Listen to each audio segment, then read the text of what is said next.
What up, man? Look here, man. First off, let's give thanks to God, man. Another day he allowed me to tell y'all stories, and another day he allowed y'all to listen, man. You know what I'm saying? Oh yeah. Let me post this real quick so y'all don't think, man, because the way it's set up, it might look like I ain't joining the live and all that, but boom, talk to Dante. This was going on. As y'all know, Mark do dialysis, and he had to do that this morning, so he had to reschedule, and they gonna let me know. They gonna let me know exactly, give me a for sure date when he wanna go live, y'all. So that's what's going on today, and that's why I wasn't on the live at 9. I don't know how Dante be working it live, man, but that's just to let y'all know and clear that up. All right, now, let's get into the story time. This here, first of all, I want to thank y'all, man. They did approve me of the paid partnership or YouTube partner, as y'all see that right there on the page. I want to thank y'all, man. And we like I say, that first check, I'm doing something where a subscriber can win some or a little cash giveaway or whatever. I'm doing something for y'all, man, for sure. Somebody, a subscriber will get something, and we're going to try to do that every month. Out of that little pay, I'm going to try to bless somebody with it, man. You know what I'm saying? Because that's just only right. But today, man, I'm giving my testimony, man. You know what I'm saying? Y'all always ask for longer videos. I hope you're ready. I have ordered a microphone. My computer and stuff is in storage. Like I say, we still been moving in, but I have ordered a microphone for the people that say they can't hear me, man. You know what I'm saying? So just give me a little time, and we're gonna get everything set up. Let's go. I'm just trying to live my life. All right, man. What up? We back, man, with my testimony, man. You know what I'm saying? It's only right if y'all dealing with me and cool with me like y'all is to know my testimony. My life has been up and downs since I was a child, you dig? But God always been with me through my bad decisions or whatever. I know he been with me because our Pope been dead a long time ago. I could have been in prison for life a long time ago. But for some reason, he kept me, man. And that's why I come on here and I tell these stories. Yeah, I know I'm scaring the mess out of some people. But this is real life. Ain't none of it made up. All of it real life stories. And if it'll scare you out that prison system and jail system, then I did my job. When I was growing up, my mom went through abuse. We went through abuse. They, mamas, and to this day I tell her, mama, don't blame yourself. She was young, 3 kids, 20-something years, 26 years old with 3 kids. She wasn't the best decision maker. But she met this one dude, back then in the 80s, man, big yellow dude, muscle bound, eyes changed colors, from Michigan. Moved down here to Arkansas. Next thing you know, he was a drunk, though. He got to the point where he used to beat on her.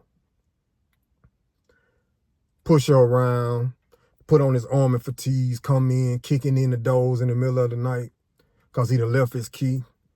My older sister trying to help her because I'm around 6, 7 years old. There ain't much I can do with a 300-pound, muscle-bound, wrestling-looking dude. And my sister who tried to help her, he used to whoop both of them. I used to get whoopings for nothing. I crossed the street one time. He said I was too close it was his car. I knew it was his car. I knew he wasn't going to hit me, and he was at least 20 feet away from me. I crossed the street. He came in there. Back then in the 80s, I don't know if y'all remember, but my sister used to have a baton. And the baton was the metal baton. And he beat me with that baton, man. And he beat me with that baton. You know how the kid throw up his hand to try to stop getting beat. He beat me with that metal baton to where it fractured my wrist. My wrist was stuck like this for a while until they was able to do whatever. Of course, she took me to the doctor and stuff and whatever. And they got it back straightened out. And you talking about days and days. And I mean, she was with him like 4 years. So we talking about days and days, man, months and months of going through this. So one time he was jumping on my mama. And I was about 6 or 7 years old, man. And I can remember looking at dude and asking him, leave my mama alone. And he looked at me and tell me to get out the room. And I told him, I said, I wish I had a gun. I'd kill you, man. I knew then, man, that was crazy because he just looked at me. And it's no way a 7-year-old, 6, 7-year-old should even think like that. But a lot of times we in positions that make us think like we shouldn't think. My mama got tired of going through the abuse, got tired of the kids getting beat up, her getting beat up. Or well, metal batons, I call that beat up. Because you don't supposed to whoop no kid with no metal baton. We already got whooped with extension cords. But metal baton was, the limit. And mama was like, she had made so many police reports.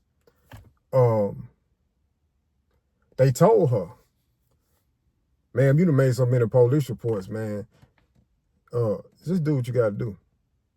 I mean, them was the kind of hood police, you know what I'm talking about. Just do what you got to do. So my mama went and bought a pistol.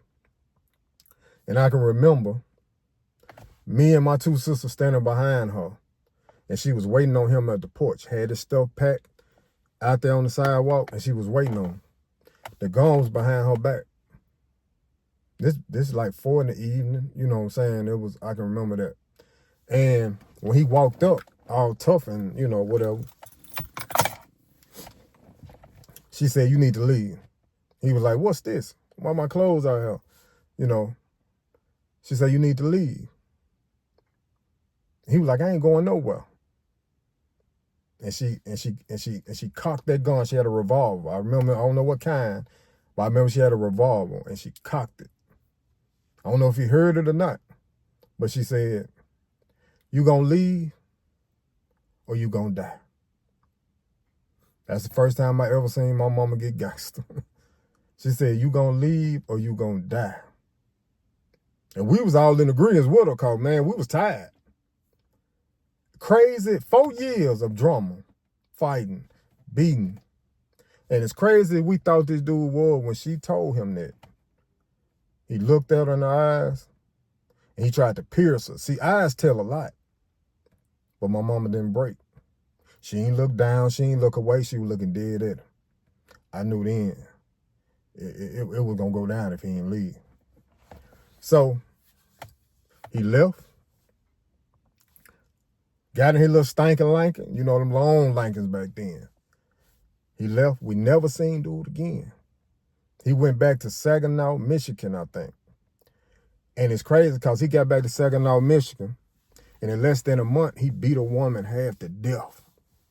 Well, she was in a coma in the hospital because his sisters were still in contact with my mama. And they was telling her they was glad that she got rid of him. And the girl was too scared to testify and all that. And for years, I said if he ever come back, I was sending his ass to hell. When I get bigger, I'm sending his ass to hell. You know what I'm saying? And I told my mama in a song, I got a song called My Life. Y'all hear the intro at the beginning. But I did the song back when I didn't, you know what I'm saying? I ain't know who beat it was. I just grabbed a beat. That was nice and I did it. But it's copyrighted, so I can't really put the song out. But in that song, I explained how dude messed me up. Because from then on, I said when I get older, I got to protect me and I got to protect my mom and them and my sisters by any means necessary. And when I mean that, I mean I won't let nobody disrespect me, period. I couldn't protect my mama, and I blame myself for that. So as soon as I got a little older, I started getting a little worse. At the age of 11, I got suspended for school for having a gun. I took a gun to school at the age of 11 because some project dudes had tried to jump on me the day before. You know, and it was broke up.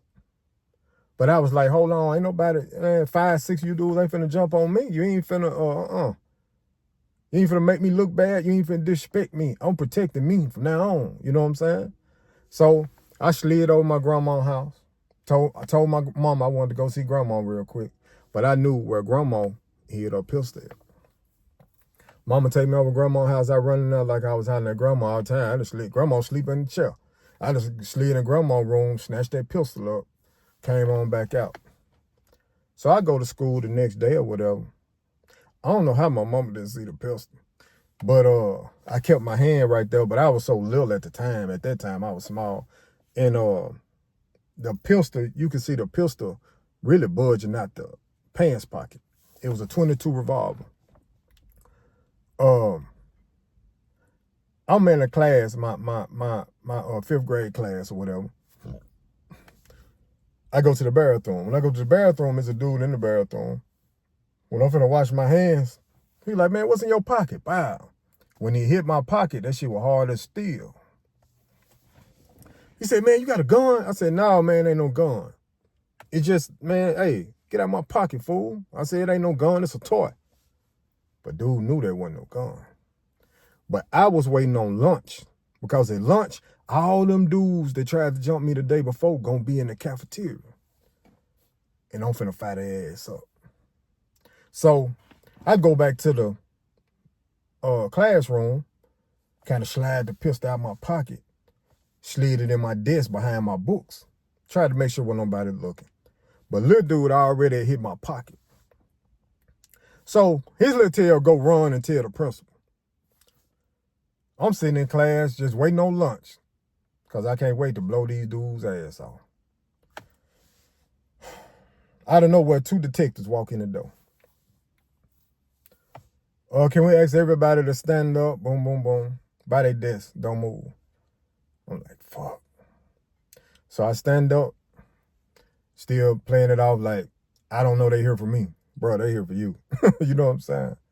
So they come in, walk around, come straight to me.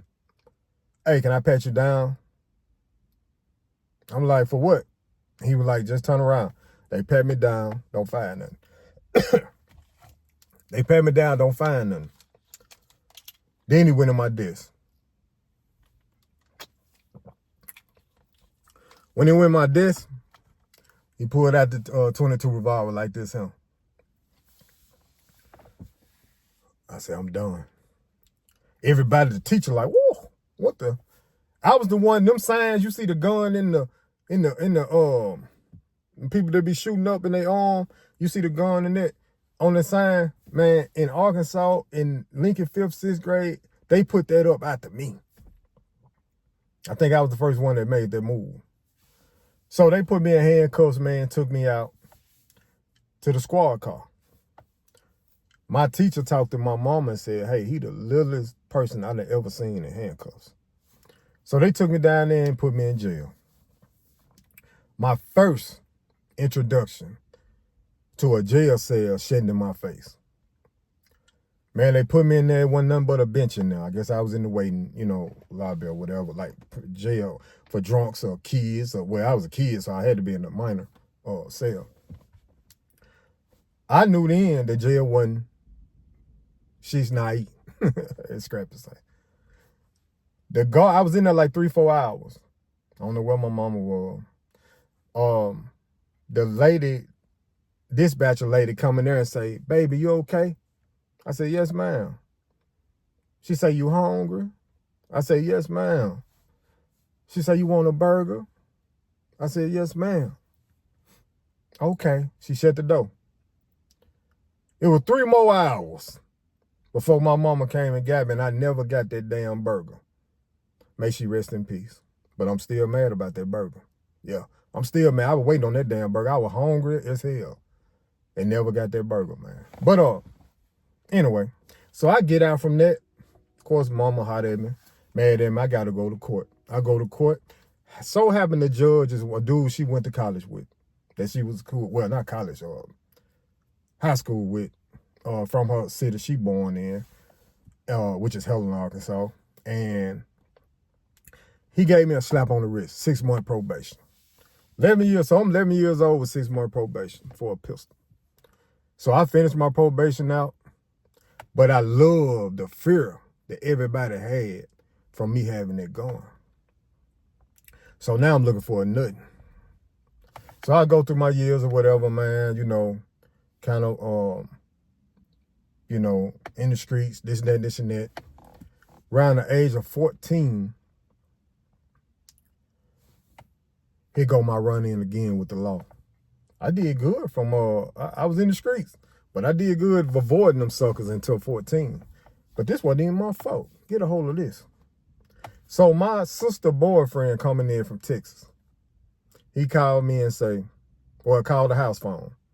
My sister and them were gone with mama. But I knew how to drive, even though I ain't had no license. He was like, man, well, will you come get me? Because I'm at the bus stop, and I ain't got nobody to come pick me up. Well, back then on Greyhound, man, you could carry down there 2-3 ounces of weed. They'll never even know it, right? So I told him, I said, yeah, I can come get you, man. And he was like, I bet. At the time, I didn't know he had it. So I jump in the car, man, bumping, you hear me? Riding on up there, 14 years old, to get him from the bus stop. He get in. Man, I appreciate you, Kiki, man, for coming get me, because my childhood name, Kiki, you did. So I appreciate you, man. Man. So I get, I ain't no problem. He like, man, you still blow? You still blow? I'm like, nah, man, I'm good. Because by that time, I quit. Yeah, I started blowing good green at 11, 11 years old, but I quit. I said, I'm good. I said, nah, I'm good. He said, man, I got a whole ounce in here, man. You know what I'm saying? We can sit stuff. So now I'm like, damn, you got an ounce of bud in here with me? You know what I'm saying? So I'm like, man, well, let's go and get to the house because you got that. He was like, man, but I can't blow at your house, man, So I had a homeboy that had blew some green with me, man. And I was like, okay, we'll go over there to the park and I'll let you hit my homeboy. That way I get him back from when he blew with me. So we go over there. I'm sitting in the car like now. My mama had I can't remember the car. Was it a Chrysler or the Cadillac? Might have been a Cadillac. But I'm sitting in the car like now, bumping music. They sitting on the swing set. They blowing. I'm in here chilling, bumping music. I want to say Master P was real heavy then, bumping. Man, out of nowhere, police pull up. Man, jump out with their guns and everything. Put your hand on the steering wheel. Jump out, put them on the floor, everything, man. So I'm like, man, what's going on? You know what I'm saying? It ain't even that serious. So they get me out the car, made me get on the ground, put my hands behind my head. Got them down on the ground where I could see them at the back. We at the back of the Cadillac. This dude that threw the ounce in the floor of the car. So they were like, we can smell it. So where is it? So I'm like, man, I don't even smoke. I don't know what y'all talking about. You know what I'm saying? So the other two dudes over there, my homeboy and my sister boyfriend, he over there. Man, we ain't doing no smoking. You know what I'm saying? This and that. That's how he talk. So then they searched the car because they could smell it. Guess what the police come out with? A nice bag. Ounce. A little bit than an ounce because they ain't smoked nobody. They ain't had a chance to smoke about 1B out of it. Man. He said, he looked at me with it because I'm the driver of the car. So if don't nobody fess up and claim they stuff, it falls on me. So he said, this yours? I looked at the police, you know what I'm saying? I'm like, man, nah, that ain't mine. He looked at them. This yours? My sister boyfriend, Say, nah, that ain't mine.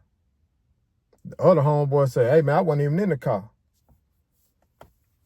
So by this being my sister's boyfriend, I'm 14, he 22. I'm like, bro. So if don't nobody say nothing, if it ain't nobody's, then I go to jail. So I'm looking at him. The police see me look at him. I ain't gonna lie, the police see me look at him. I look at him, and the police just shake his head. Because when I looked at him, he just looked down on the ground like he ain't taking that charge. So the police said, hey, buddy, you got to go down. He picked me up. I'm looking at the nigga, man. He looking off. He let his girlfriend, little brother, go to jail for his mess. So they were going to tow my mama car, but my other homeboy stayed in the area, and he got his mama. He said his mama can drive it to his house. So they took me to jail. Left them two there. Mama and them come to pick me up from jail later on that night. Her and my sister. And him. When I done got the charge. I done got that. When I come out, when they get me out or whatever, I said, hey, man, mama was fight hot at me. I said, hey, man, I done took the charge. I said, at least you can do is tell my mama that wasn't mine. Don't y'all know what this fool said? Ah, man, don't do that. Don't do that, Kiki, man. Man, come on now, man. This dude still wouldn't even tell my mama that it wasn't my weed. So he was bigger than me. I'm 14. You know, I really want to, I would have knocked with him. You know what I'm saying? Because I wanted to. I really did. But in my mind, I wanted to take him out. My mind always go to the extra. I wanted to take him out. Forget fighting this dude, because he done disrespected me he done gave me a charge, wouldn't even clear it up with my mama and them. So, end up going to court for that, get another year probation. Cool. So I'm going on my way, man. Around age 14 is when Pyru's, Bloods, back then, back there in 94, 95, man, it was like a Pyru Blood thing where we from. We was together. I know now it's a lot more separated. Oh, man, ain't no Pyru, I'm a Blood. I ain't no Blood, I'm a Pyru, you know what I'm saying? And it's probably always been like that, but back then, we really didn't hit up the P without hitting up the B. You know what I'm saying? So that was around the time Big Homie Scooter hollered at me. He had moved to Little Rock or whatever. He ended up getting down, I guess, when he was in Little Rock. He brought it back to Forest City. And he asked me to join. I was a fool anyway. Like, I was out in the street doing crazy stuff, all that. He said, man, I need some young dudes like you on my team, man, to help build this, you know what I'm saying? So me, my homies, my little crew or whatever that we was good with, D-Braze and B-Mo, man, we got down.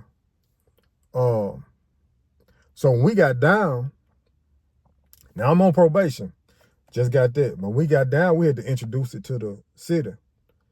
So we jump on back of my homeboy, red truck. We flamed up, man, bandanas everywhere. Riding through every side, south side, north side, east side. We riding everywhere. Hitting niggas up, just ignorant, like, what the fuck? You know what I'm saying? But we had to introduce it,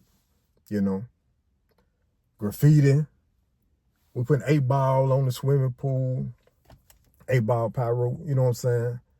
Originated out of Little Rock, John Barrow, So he brought that down here, you know what I'm saying, whatever. But, so now, I'm on probation. I'm gang banging.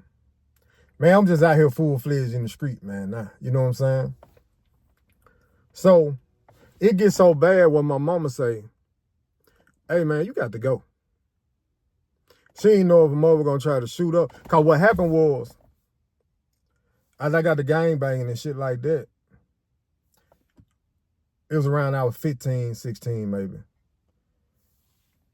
We pull up, finna go to a little club and try to get our rap on. I've been trying to rap back then. So I pulled up to the projects with my homeboy now. My homeboy Brazy didn't tell us he got into it with some dudes out C Street earlier that night. So we finna get ready to go out of town. I used to be pulling, like I say, I used to be with my mama Cadillac. Now I got a license at the time, you know what I'm saying? I got my license, whatever. So, man, we go down here to gas up our cars. Now we know some of our enemies that we were beefing with right out C Street. But, you know, we ain't had no tension lately, so we thought we was good. Man, we pull up at the gas station. We about 4 or 5 cars deep. Man, I ain't even pull up. I was straight on gas. But when I pulled up, I had on some girl chain, man. You know, back then, how we do it. So she pulled up, give me my chain back. She was mad at me for whatever. So I'm sitting at the gas pump arguing with her. I had a little homie in the car with me. Some told me to look back to the left at the store. Because, you know, you try to keep your eyes open when you're in the streets. I look back to the left to the store. My homeboy D Brazen was finna go in the store. And I swear to y'all, hold on, I ain't gonna swear because that's wrong. We raised up not to swear.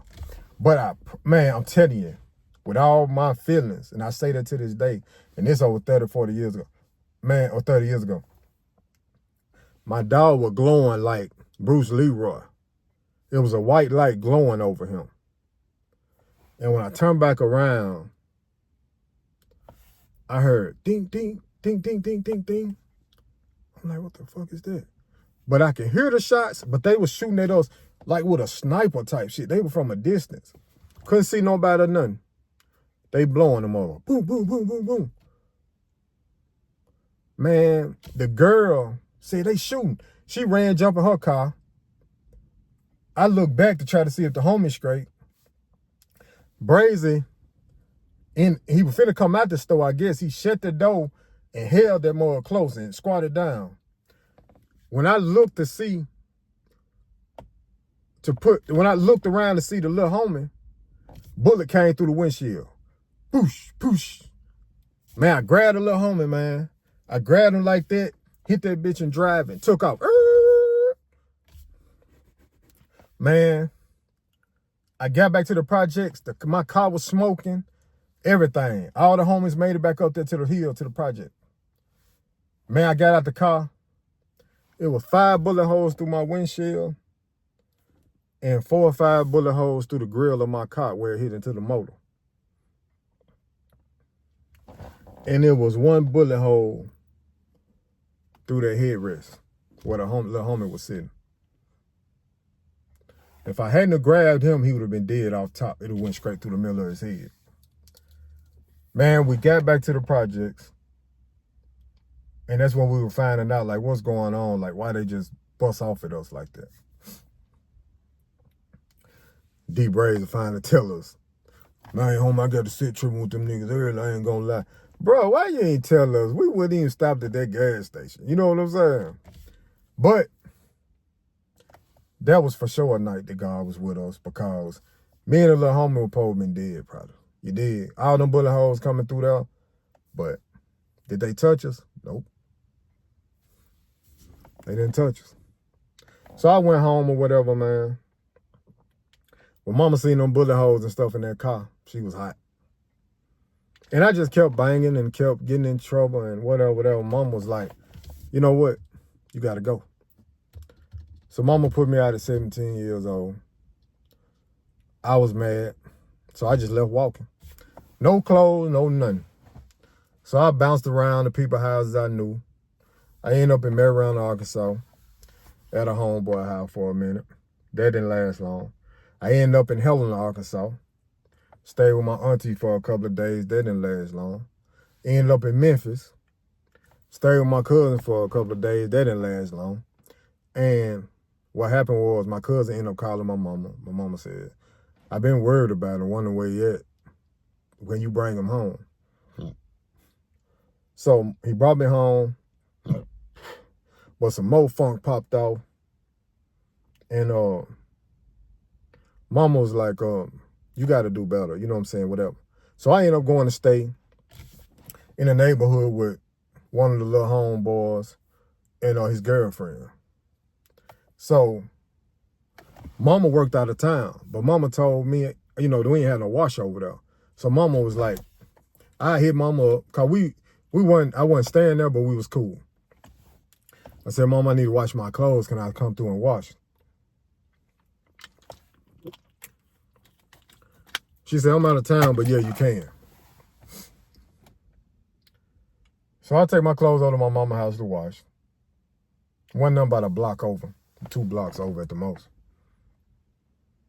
My sister didn't want me to wash. She wanted to run shit. So I'm putting the clothes in there. And as I started to wash them, my sister stopped the washing. Started to wash them. She stopped it. I said, hey, man, leave me alone, man. You know what I'm saying? Like, mama said I can wash the clothes. Go on about your business. You know what I'm saying? You ain't washing no clothes over here. You want to be in the streets, go wash your clothes in the streets. So I started to wash it again. She stopped it. I started it. She stopped it. So she put her hand on that, moved her hand out the way, man. Moved her hand out the way. And when I moved her hand out the way, she punched me in my shit.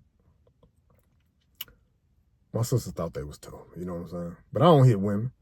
So when she punched me in my shit, man, my sister was about 300 pounds, 300-something pounds. I grabbed her and I kind of moved her into the wall. I didn't punch her, but I kind of rolled her around and she bumped the wall and I put her on the ground. Like, man, what's wrong with you? You know what I'm saying? And when I did that, I said, you know what? It's time to go. I left the clothes and everything. I just got up, took out running. When I took out running, she was running behind me on the phone. This is my 3rd run-in with the law. Before I can get back over to the neighborhood, the police squad car pulled up on me. Hey, stop. I stopped, man. Hey, man, you been fighting? I said, nah, hell nah, because I knew I ain't hit nobody. I said, I ain't been fighting. He said, let me see your hands. So I didn't even know this had happened, but I showed my hands. Back then, I kind of kept, how motherfuckers didn't cut their nails all the time like they should. And my nails were bent back because my sister was heavy. So when I grabbed her so tight by the shirt, I bent my nails back and they were bleeding. He said, oh, yeah, that's you. Turn around, catch these cuffs. So they locked me up, took me to jail. I'm still a minor, because I think I'm about 17 or 16, finna be 17. They done forgot I was in the damn cell. I'm back there damn at 10 hours. Ain't nobody came and talked to me nothing. It's nighttime by this time. They come back there and say, hey, who is this in this cell? And how long he been here? And boom, boom, boom. And they was like, I ain't know nobody was in the cell. God damn. So I was a whole minor. But they ain't even called my mama, nobody come get me. They just let me go because I've been in there too long. They ain't know it. And they told me what I need to check back to see what day I go to court. So I go to court for that. Battery on my sister. That's what they gave me. Another year probation. I said, man, I just can't win. You know what I'm saying? When I got on probation, I seen that judge. I said, I'm done. When I get off probation this time, I'm done. Because my probation officer and stuff, when I go see him, they kept saying, you finna be 18. You finna be 18. When you turn 18, you're an adult. I see you going to prison. That's what they said. And I'd be like, man, whatever, man. You know what I'm saying? Whatever. He was like, it's whatever now, but I'm letting you know. You'll be 18. I can't wait. So I'm out here gang banging, whatever, out in the street. Boom, boom, boom, boom, boom. We got 2 different blood sets in the city at the time.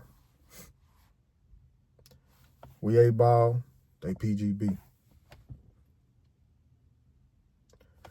We get into it with niggas. They don't want to help us. They get into it with somebody, they might hit us up, we ready to ride. So this shit was separated. It didn't take me long to see that. And I was always that type of dude. I probably shouldn't have never even been in a game. And now that I'm older, I wear red and all that, but man, I ain't like that with that shit. I'm not. I'm being real. Because I done seen the disloyalty over years with it, man. You know what I'm saying? And I'm going to always be seeing who I am because I put it down enough in the streets. Well, I can't go nowhere to the prison and not say I'm a blood because that's what people know me as. And as soon as you don't say it, oh, he got the prison and scared to rep. No, you got me messed up. We ain't gonna never do that. But at my age now, 43, man, I advise y'all not to get down with gangs. Let me say that. I advise you not to get down with no gangs. Stay neutral. So much more opportunities when you neutral. So we doing the separation of the two that's going on. And I was the type, I was a whole fool. If you deal with me and you cool with me, be loyal. If you disrespect me or treat me bad or treat me like an outsider or disrespect me or do whatever like an outsider, I'm going to treat you like an outsider. Being disloyal to me can cost you a lot. I might do something real bad to you. Or if you try to be slick or something and I know about it and it'll play with my life, then I'll play with yours. I said I was done, man. Wasn't going to get in no more trouble. But I was still out here in the streets doing what I do. And something that probation officer said that stuck with me, and that was the truth. I turned 18 and caught first-degree murder charge.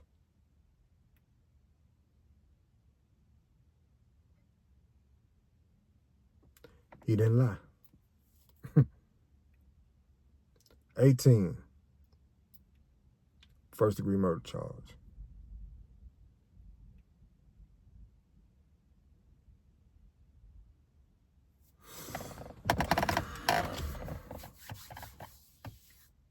Let's take a ride. I'm just trying to live